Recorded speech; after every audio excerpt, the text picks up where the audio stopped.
What's going on, everybody? This is your host, Demetrius, with the PPP Panthers Prime Podcast. Hey, Bryce Young. Yeah, we didn't get the dub, but we got the dub, if you get what I'm saying. Bryce Young. Hey, man, he looked like the Bryce Young that we wanted him to be all along. What changed? What happened? Who is this new Bryce? We gonna get into it. You know what time it is.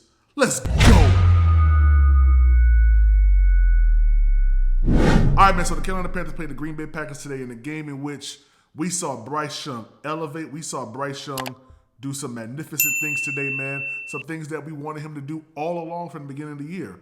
And it came out today in rare form, in explosive form, in oh my gosh, head, grab your head type form, man. Bryce Young electrified Bank of America Stadium today, being behind the majority of the game and bringing us back to almost tying the game up. Man, this game was actually exciting to watch. Even though we lost and we're 2-13 right now, this game was amazing to watch, man. And it has shown what I was saying last week, that the Atlanta Falcons game was nothing more than a showing of how confident this guy is and how he's growing as a quarterback in the NFL, right? Go down the field in the Atlanta game. You guys remember it, how he put together that amazing drive to get us, in the field goal range for Eddie Pinheiro, man. So where was this all along? I got one name for you, Frank Wright. Frank Wright.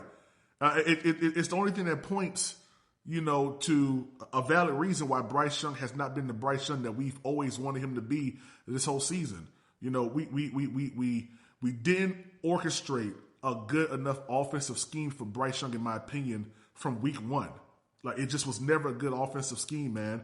And kudos to Chris Tabor and Parks, Frazier, and Thomas Brown for really putting together a really great offensive scheme since the departure of Frank Wright. I said this on one of my lives. I said, it's not going to turn around at Tampa Bay. It's not going to turn around, all the way for New Orleans. But that New Orleans game was going to start to see a little bit of difference, in which we did. We saw a little bit more deep passes. And then last week against Atlanta was a game in which I felt we start to see a little bit more from Bryce Young. A little bit more pinpoint passes, direct passes that were spot on. I mean, an amazing catch to DJ Chark on the sideline. Today, we saw about 3, maybe 4 catches to DJ Chark that was just absolutely insane. That last one, right before they tried to get that, before they got that deep pass to Adam Thielen, that was an elite pass. I mean, Bryce Young threw it right over the defender, only for DJ Chark in the sideline. I see a connection here. I also see a connection between Bryce Young and Tommy Tremble.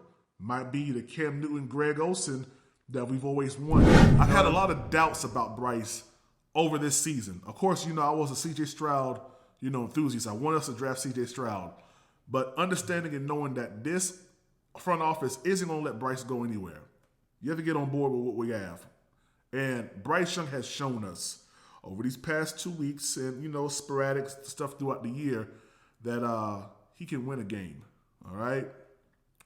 Haven't done but 2 so far this year, understanding the circumstances, but I feel a lot better going into Jacksonville and then going into Tampa Bay.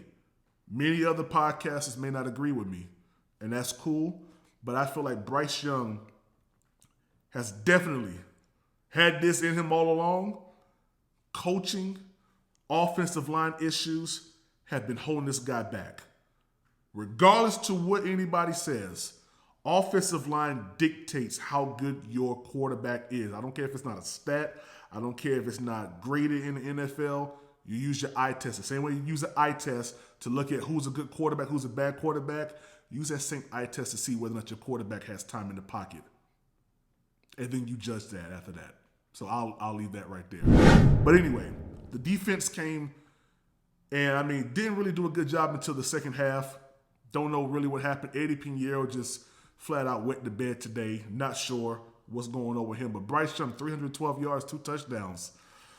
If Bryce Young would have had more time, we probably could have we probably would have had a win, man, here in Charlotte against the Green Bay Packers. So I'm excited for Bryce. I'm not going to lie to you, man. I'm excited about what's going to come. I'm excited about next week's game in Jacksonville against the Jacksonville Jaguars. And I'm really excited about this Tampa Bay game. I'm excited. If I continue to see this type of success, from Bryce week in and week out, man, this offensive line, this wide receiver core, and this defense is playing together pretty good. Raheem Blackshear is definitely goated on this team. Chuba Hubbard is goated on this team.